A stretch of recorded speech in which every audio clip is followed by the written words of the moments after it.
Asan kaya yung resultant niyan? Siyempre, ang resultant niyan ay probably nandito sa gitna niya, no? Ano yung angle niya dito? Oh, hindi naman 30. Hindi natin sure, pero pwede nyo siyang i-drawing. Ang angle niya from the horizontal, i-name na lang natin as beta. And then yung angle ni P from the horizontal is theta. No? May resultant daw tayo na 650. Okay. Anong gagawin nyo dito kung kayo? Force triangle, no? So, downward daw na 500. Tapos, meron tayo ditong force P. Tama? This is force P. Tapos, meron tayo dito resultant na 650.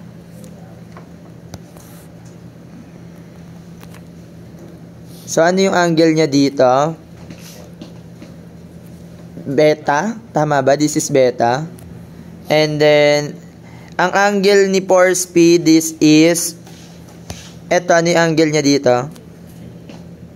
Hindi, force P, no? From the vertical. Ano yung theta? Tama ba? This is 30. Kasi perpendicular to, yan, no? So, this is 60. Eto, ano yung angle niya dito?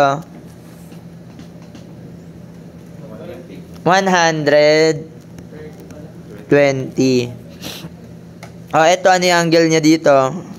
Hindi mo alam. Ito din, hindi mo alam. Oh, edi anong pwede natin gamitin dito? Cosine law. Tama? Ano yung formula natin ng cosine law? C squared. C squared is equal to A squared plus B squared minus ano yung C natin dito? Ito si C. Ito si A. Ito si B. Ito si angle C. So, ano yung C natin? 650 squared is equal to A squared. 500 squared plus, ano yung B natin? Force P. Minus, ang A natin ay 500. Ang P, yung alin mo this? Mode 1. And then cosine of 120. So, ano yung value ng P? Sir, shift solve. Pwede? Oh, shift solve nyo lang yan, di ba? O, magkano yung si force B?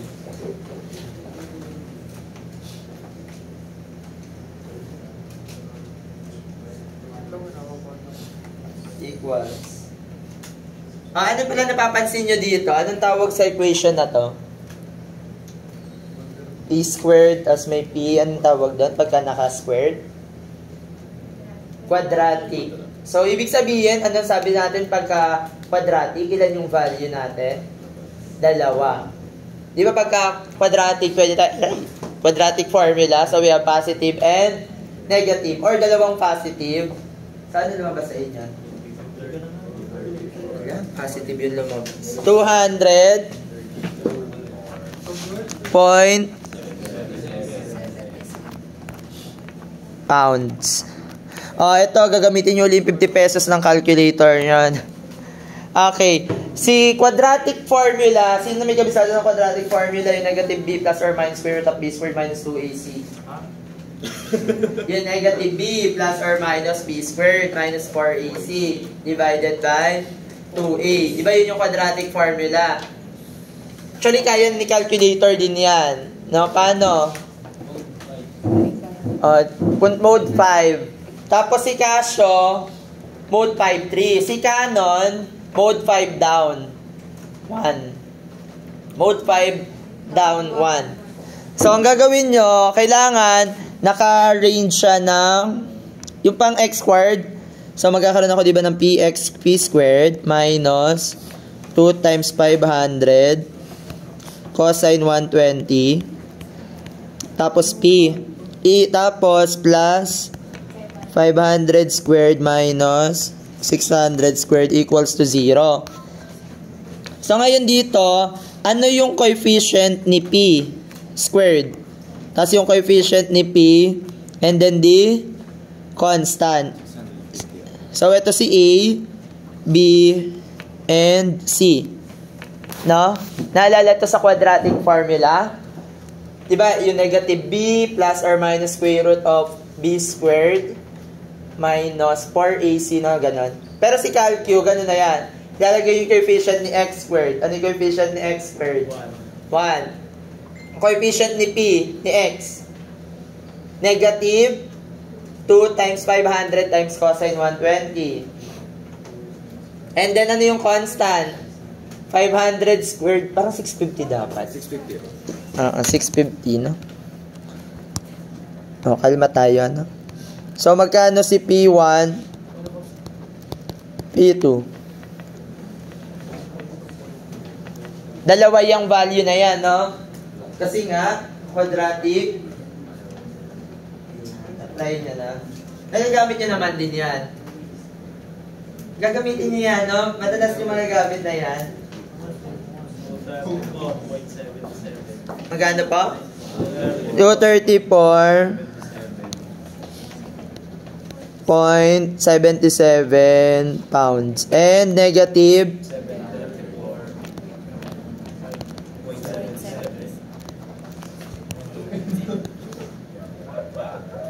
Siyempre, yung positive yung value na gagamitin natin. So, sa quadratic equation, pwede nyo yung gamitin.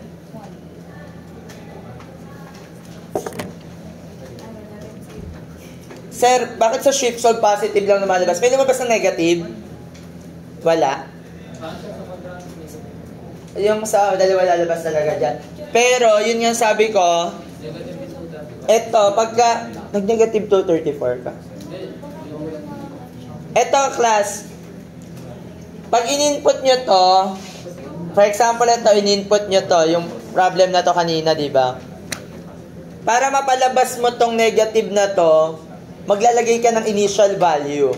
Diba, naalala nyo pagka nagsasolve for x? Diba, shift solve kayo. Solve for x. Tapos ang nakalagay sa ilalim, 0. Minsan nababago yun, diba? Nagiging iba number. Pwede nyo ilagay doon, solve for x, tapos pwede kayo mag-type ng number doon. So, pwede nyo i-type yung number na malapit dito. Tapos ang lalabas niya, yung malapit doon sa sagot na to. No? Sige nga, pakitry nyo ulit. Pakitype nyo to ulit. 650 squared is equal to 500 squared plus alpha x squared. Paki-input ulit yun. Ay, hindi. Punta na sa ASCII. Quadratic ka pa rin.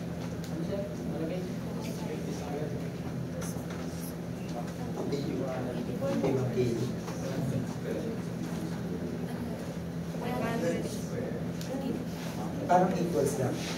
X squared. Equals lang.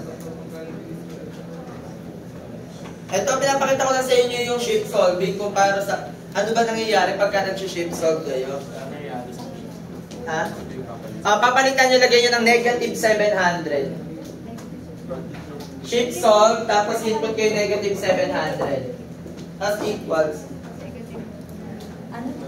700. Okay. Ayan, lumabas na, no? Sir, ano yan? Negative. Negative 700. Ay, yung 650. Ayan, di ba? Ibig sabihin, ang ibibigay niyang sagot yung malapit sa negative 700. Which is yung negative 734 yung ibibigay niya. Sir, tagal. Ayan, huwag ka maaalinis.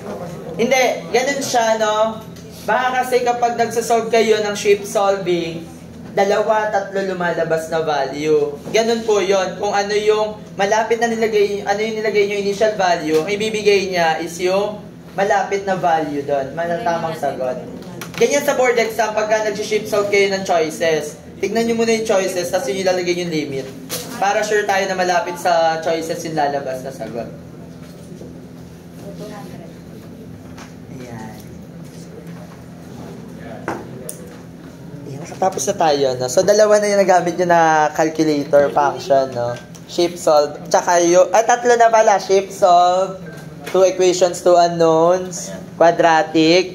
Sa susunod, ano naman yung 3 equations? Same lang naman siya, 3.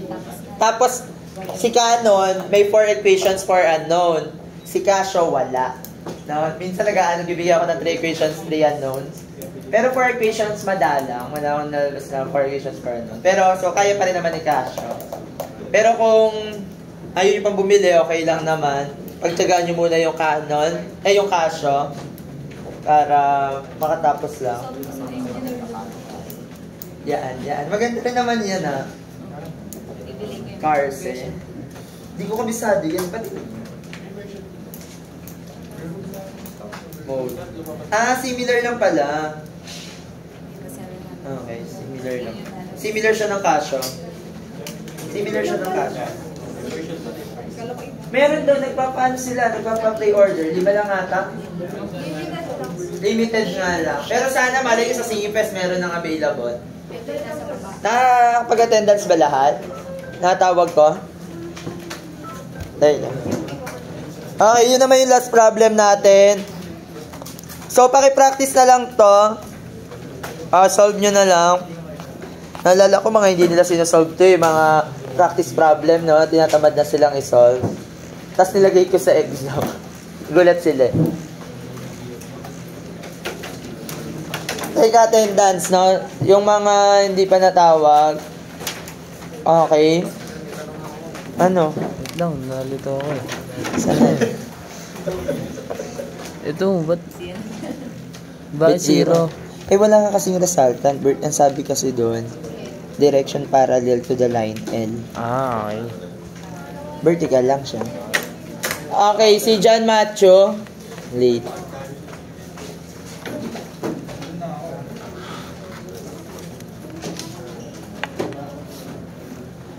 Khalil, wala. Mar Joseph. Kurt.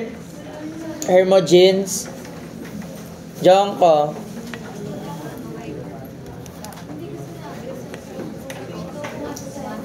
Alfred.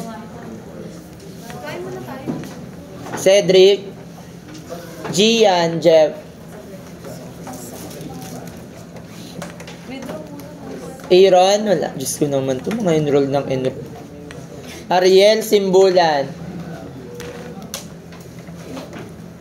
Lana, okay na. Sige na, class dismiss. Thank you po. Ingat kayo. Saan yung room kong next? Ha? Adalang. Kano sa papaturo kasi may iba kasi ako hindi magets eh. Sir, okay lang ba? Hindi. Aray. Estudyante kita ngayon. Saan ba? Yung sa ano lang sir, paano mo malalaman kung ang gagamitin mo sir? Ito yung Depende, kahit sa alin. given ko. Oo, kung alin yung mas komportable ka. Parehas naman. Pero ako pinakamaganda, triangle. Kahit saan. Thank you sir. Sige. Oo nga, mag 4th year ka na, laban mo yan. Sagot naman nila, may sponsor naman daw. Siya magbabayad ng jersey nyo. Pare, may jersey siya. Sa akin na lang. May kanina tong AirPods. Sa akin na lang sir. Akin na lang to. Alam mo ulit. Ano? Ikaw na ha? Ay, si Janelle na, si Janelle na. Nasa lumo ko mga escort natin eh. Kinikilig ka naman kay Sean. Ito escort ng 4th year. Hoy! Pero na ba ano? Magiging costume ng 2nd year? Ikaw na nga daw. Next year, si Jude ang kukunin natin. Babawihan natin si Jude. Pero sa yan, or set ba? Set. Sa set ba si Rivera yung kukunin nyo? Sino Rivera? Si Giancarlo, si JC. Bakit? Ano sir? Yung mananalo dun, syempre. Ayun na. Kung sino lang mananalo doon? Oo. Malay mo, si Janelle uli. Manalo, di ba? Oo. Cheer natin yun. Siyempre. Ganda mo na yan. Third year na lang.